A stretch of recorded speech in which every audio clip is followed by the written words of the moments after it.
کراچی میں MQM رابطہ committee کا ہنگامی اجلاس خالد مقبول صدیقی کی صدارت میں کئی گھنٹے سے جاری ہے۔ مزید جانتے ہیں ڈان نیوز کے نمائندے عمران خان سے۔ عمران، بتائیے گا کیا معلومات ہیں آپ کے پاس اس اجلاس سے متعلق؟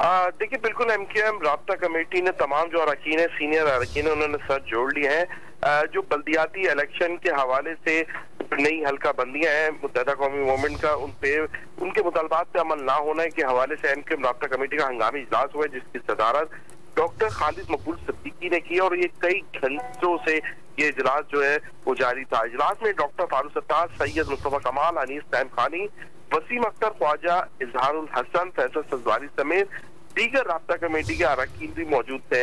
اجلاس میں پنجاب اور سندھ کی جو صورتحال ہے اس پہ بات چیت کی گئی، اور موجودہ جو پنجاب اسمبلی کو جو تحلیل کیا ہے اس کے حوالے سے بھی ڈسکس کیا گیا۔ اجلاس میں MQM نے مستقبل میں اہم ترین اقدامات پہ مشاورت بھی کی، کیونکہ ان کا یہی کہنا ہے کہ جو بلدیاتی حلقہ بندیاں ہیں وہ متنازع حلقہ بندیاں ہیں، اور جب تک اس بلدیاتی متنازع حلقہ بندیاں صحیح نہیں کی جاتی ہیں حکومت اور الیکشن کمیشن کی جانب سے، اس وقت وہ احتجاج کا سلسلہ جاری رکھیں گے۔ اسی حوالے سے کچھ فیصلے کیے گئے ہیں، جو ان کا کہنا ہے کہ کل جو ہے موجودہ جو رابطہ کمیٹی ان کو بلایا جائے گا، اجلاس سے تمام صورتحال سامنے رکھی جائے گی، اور اس کے بعد MQM اہم ترین فیصلے کرے گی۔ جی عمران، بہت شکریہ آپ کا۔